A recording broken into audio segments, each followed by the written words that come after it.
بسم اللہ الرحمن الرحیم۔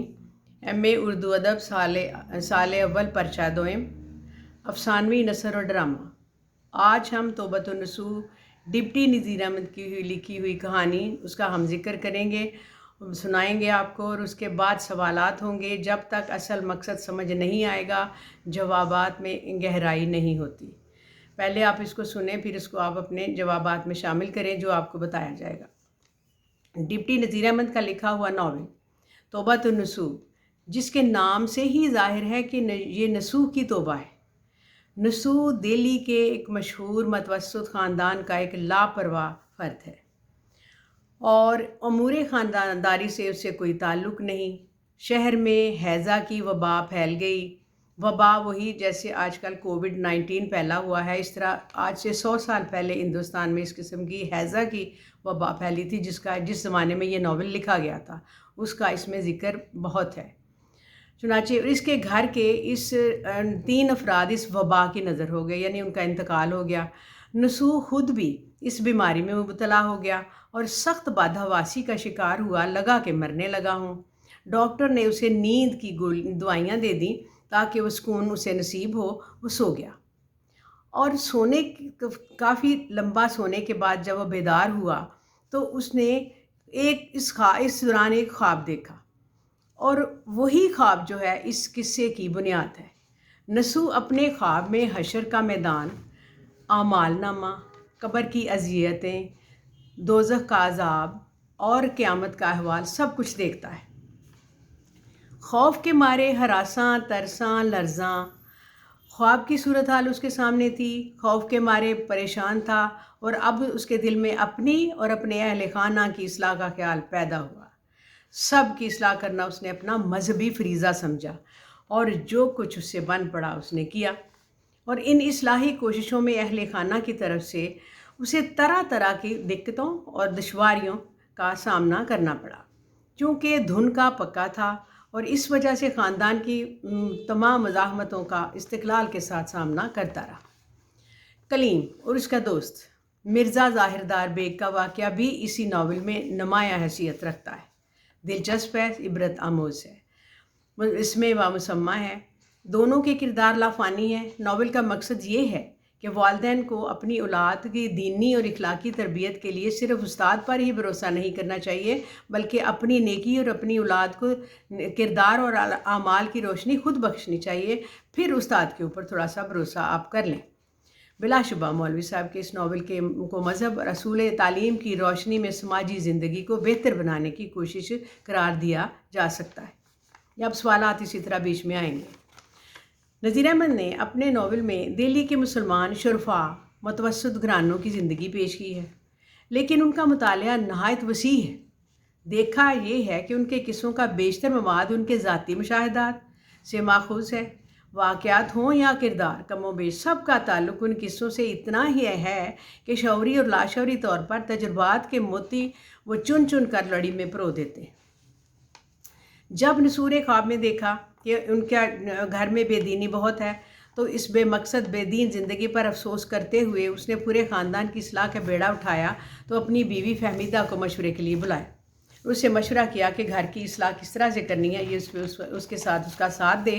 لڑکیوں کی اصلاح وہ کرے اور لڑکوں کی اصلاح وہ خود کرے گا۔ چنانچہ چھوٹی بیٹی جو حمیدہ بیگم تھی، وہ ذرا تھوڑی سی ابھی عمر میں کم تھی، تو وہ جلدی اس کے کہنے میں آ گئی اور اس نے نماز روزہ شروع کر دیا۔ چھوٹا بیٹا سلیم جو تھا نصوح کا، وہ بھی حضرت بھی جو اس کے دوست کی والدہ تھیں، اس کی قربت کی وجہ سے سدھر چکا تھا۔ پھر ان کی بڑی بیٹی نعیمہ بڑی نوک چونک کرتی ہے، نماز کو اٹھک بیٹھک کہتی ہے، خاوند کا گھر چھوڑ کر آ چکی ہے، اچھے مزاج کی نہیں ہے، گھر بھی چھوڑ کر جا کے خالہ کے گھر بیٹھ گئی ہے۔ صالحہ بیگم سے اس کی دوستی ہے اور اس کے ساتھ اس کے اچھے تعلقات ہیں، وہ سلجھا ہوا گھرانہ تھا۔ چنانچہ سب سے زیادہ اہم جو قصہ ہے وہ کلیم کے ساتھ کا معاملہ تھا، جو کئی بار باپ کے بلانے پر نہیں آتا اور گھر چھوڑ کر چلا جاتا ہے، اور نصوح کلیم کا خاص جو مقام، جو شعر و شاعری کی اس کی لائبریری تھی بہت بڑی، اس کو جلا دیتا ہے، جس کا نام اس نے عشرت منزل اور خلوت خانہ رکھا تھا۔ جب چند دن کے بعد اس نے اپنے بیٹے ظاہر مرزا کلیم کو بلایا اور اس کے 1000 بار بلانے پر نہ آیا تو وہ گھر چھوڑ کر مرزا ظاہر دار بیگ کے ساتھ جا کر رہتا ہے، وہاں سے کوئی عزت نہیں پاتا، پھر اپنے ایک رشتہ دار قرابت دار فطرت کے ہاں جا کر رہتا ہے، مگر دونوں کے ہاں سے ذلیل و خوار ہو کر نوکری کی تلاش میں دولت آباد جاتا ہے اور فوج میں وہاں نوکری کر رہتا ہے۔ نوکری کے دوران زخمی ہوتا ہے، زخمی ہو کر اپنے گھر واپس آتا ہے اور بہن کے گھر، جو سالیہ کے گھر بیٹھی ہوئی تھی، وہاں اس کا انتقال ہو جاتا ہے۔ اختتام پذیر ہوتی ہے اس طرح سے یہ کہانی۔ اب اس میں بہت سے واقعات بیچ میں آتے ہیں۔ اب دیکھنا یہ ہے کہ توبۃ النصوح ہو، مرات العروس ہو، بنات النعش ہو، ابن الوقت ہو، فسانہ مبتلا ہو، ان تمام ناولوں کو مولانا صاحب نے لکھنے کا مقصد کیا ذہن میں رکھا؟ ظاہر ہے پہلے اصلاح ذات، اصلاح خانہ، اصلاح معاشرہ، یہی سب کچھ۔ بعد میں آنے والے مبصرین نے ان کا معیار مقرر کرنا شروع کر دیا اور پرانے قصے داستانوں، جنوں، پریوں کے کہانیوں کے بعد اس طرح کی اصلاح کا کام، جس میں کوئی ان کا مقصد ادبی خدمت نہیں تھا، بعد میں بے شک وہ ہو گئی، آغاز کیا۔ مرات العروس کے متعلق یہ بھی کہا جاتا ہے کہ اس وقت انگریزوں کی حکومت تھی اور انگریز لوگ ساتھ رہتے بھی تھے، اور مولانا صاحب نے مرات العروس کی کہانی اپنی بیٹیوں کی اصلاح کے لیے لکھی اور اسی طرح پیپرز پہ بچیاں لے کر پھرتی رہیں۔ ساتھ ہی کوئی انگریز سیکریٹری رہتے تھے، انہوں نے یہ والی کہانی اپنی بیٹیوں کے ہاتھ میں دیکھی تو مولانا صاحب سے اسے چھپوانے کا زور دیا کہ یہ تو بہت اچھی اصلاحی کہانیاں ہیں، آپ ان کو چھپوا لیں۔ چنانچہ یہ کہانیاں مولانا صاحب کو چھپانے پر ان کو مجبور کیا۔ اس طرح یہ کتابی صورتوں کا ان کا کتابی صورتوں میں آغاز ہوا، جو کہ اپنے بچوں کی دینی اور اخلاقی تربیت کے لیے استاد پر بھروسہ کم کرتے ہیں۔ پہلے اپنے کردار اور عمل کو، اولاد کے کردار اور عمل کی روشنی ان کو بخشیں، یہ اس کا موضوع تھا۔ اس لیے توبۃ النصوح کو مذہب اور اصول تعلیم کی روشنی میں سماجی زندگی کو بہتر بنانے کی کامیاب کوشش ہے۔ ڈاکٹر آشن فاروقی لکھتے ہیں کہ میں قصے کی دلچسپی اور مزیدار واقعات پر زور دے رہے ہیں تو ایک خاص مصلحت کی بنا پر وہ دست و تیغ و غازی سے چشم پوشی کرز کے محض اسب و برگستواں کی زیب و زینت کے سراہنے پر مجبور ہیں، لیکن ہمیں ایسی کوئی مجبوری نہیں، درپیش نہیں۔ اس لیے ہم غور کریں گے کہ اس ناول کی فنی قدر و قیمت کا انحصار کن باتوں پر ہے۔ اس زمن میں سب سے پہلے ہمیں یہ طے کرنا ہے کہ جو ناول ہے اس کی بنیادی شرائط کن چیزوں پر ہے، سب سے زیادہ اہمیت کیا حاصل ہے، یا وہ کیا خصوصیت ہے جسے ہم قدیم داستانوں اور جدید ناولوں کے درمیان حد فاصل قرار دے سکتے ہیں۔ یہ بھی سوال ہے M.A کا۔ اب اس سوال پر غور کریں تو بالآخر اس نتیجے پر پہنچیں گے کہ ہم جو چیز داستانوں کو ناولوں سے امتیاز بخشتی ہے وہ روزمرہ کے واقعاتی زندگی ہے۔ اس میں کوئی شک نہیں کہ داستانوں کے خوابناک ماحول میں بھی زندگی کی پرچھائیاں کہیں میں بھٹکتی ہوئی، رینگتی ہوئی نظر آتی ہیں، لیکن ناول کے پردے پر زندگی کا بھرپور عکس جو روشنی، مضبوط، متحرک نظر آتی ہے، اس کے سامنے ان کی دھندلی پرچھائیاں کوئی اہمیت نہیں رکھتی۔ کہا جاتا ہے کہ ناول کا پلاٹ ریڑھ کی ہڈی ہوتا ہے، جیسے زندگی جو ہے ناول کا دل۔ اور جب یہ بات واضح ہو گئی کہ ناول کی قدر و قیمت کا معیار زندگی ہے، تو دیکھنا ہے کہ زندگی کے اجزاء ایک لڑی میں کیسے پرو دیے جاتے ہیں۔ ناول نگار کے سامنے بکھری ہوئی لامتناہی زندگی کا ایک پہلو، ایک مخصوص طبقہ، کوئی انسان، کوئی معاشرہ، جس کے پس منظر، پیش منظر، اس کے ماضی، حال، اس کی روایات، رجحانات کا جائزہ لیتی ہیں۔ یہی مشاہدہ اس کے فن کی بنیاد ہے اور وہیں سے کہانی بناتا ہے، ابھی کرداروں میں رنگ بھرتا ہے اور اپنے ارد گرد ہی ہوتے ہیں اور ہمیں حقیقی نظر آنے لگتے ہیں۔ اسی لیے سماجی پس منظر کو بھی اہمیت دی جاتی ہے۔ مولانا کا مطالعہ نہایت وسیع ہے۔ معاشرے کا کوئی پہلو ایسا نہیں جس کا تمام تر جزیات پر ان کی گہری نظر نہ ہو اور ان کی طرح وہ وجوہات نہ جانتے ہوں۔ اس کی وجوہات کیا ہیں یہ بھی دیکھتے ہیں۔ نذیر احمد کی حقیقت نگاری کا ایک خاص سبب ان کی مقصدیت ہے۔ اگر وہ محض تفریح طبع کے غرض سے کہانی لکھتے تو وہ یقیناً حسن و عشق کا دل پسند موضوع اختیار کرتے، لیکن اس کی بجائے انہوں نے آنکھیں کھول کر اپنے ارد گرد دیکھا اور اس میں زندگی کا شعور پیدا ہوا۔ من چلوں کا خیال ہے کہ عشق و رومان کی کمی سے نذیر احمد کے ناولوں میں زندگی کی تصویریں ادھوری ہیں۔ رومان کی کمی نے نذیر احمد کے ناولوں کو پھیکا کر دیا ہے اور بے رنگ ہیں، یہ ایک طفلانہ رائے ہے۔ بالغ نظر قارئین ان کے ناولوں میں رومان کی کمی سے اکتاہٹ محسوس نہیں کرتے، بہت دلکشی محسوس کرتے ہیں۔ اور دوسرا اعتراض ان پر یہ کیا جاتا ہے کہ ان کے ناولوں کا دائرہ تنگ ہے۔ ڈاکٹر قمر رئیس لکھتے ہیں کہ نذیر احمد کے ناول کسی خاص مقصد کے لیے لکھے گئے تھے، ان کے مقاصد محدود تھے، زندگی کا دائرہ بھی محدود تھا۔ جیسے انہوں نے اپنے ناول میں جو ایک جگہ پیش کیا کہ مقصد مسلمانوں کی معاشی اخلاقی اصلاح ہے، مذہبی اصلاح ہے، اس لیے ان کا دائرہ گھروں تک محدود تھا۔ یہ درست ہے کہ نذیر احمد ناولوں کا موضوع مسلمانوں کی گھریلو زندگی ہے، لیکن اگر گھریلو زندگی سے چار دیواری تک محدود مراد لی جائے اور یہ سمجھا جائے کہ نذیر احمد نے صرف چولہے ہانڈی کی باتیں، خانہ داری کے مسائل ہی بیان کیے ہیں، تو یہ رائے ان کے ناولوں پر پوری طرح سے منطبق نہیں ہوتی۔ ان کا موضوع تو اس سے بھی آگے بڑھ کر ہے، گھر کی چار دیواری سے لے کر شہری زندگی گوشے گوشے تک پھیلا ہوا ہے، جہاں مکتب، مدرسہ، مسجد، بازار، عدالت، امراء کے دیوان خانے، غریبوں کی جھونپڑیاں سبھی کچھ ہے۔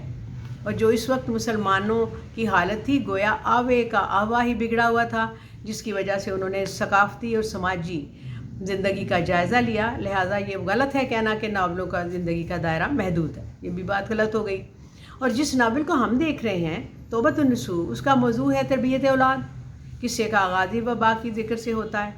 شہر کی ویرانی، بازاروں کی سناٹے، ہولناک قصے آغاز ہی میں وبا کے ذکر سے ہوتا ہے۔ شہر کی جو ویرانی تھی نفسا نفسی کا عالم تھا، ملاحظہ ہو کہ موت کی تصویر جہاں دکھائی گئی ہو وہاں لوگوں کا نفسا نفسی کا کیا عالم ہوگا۔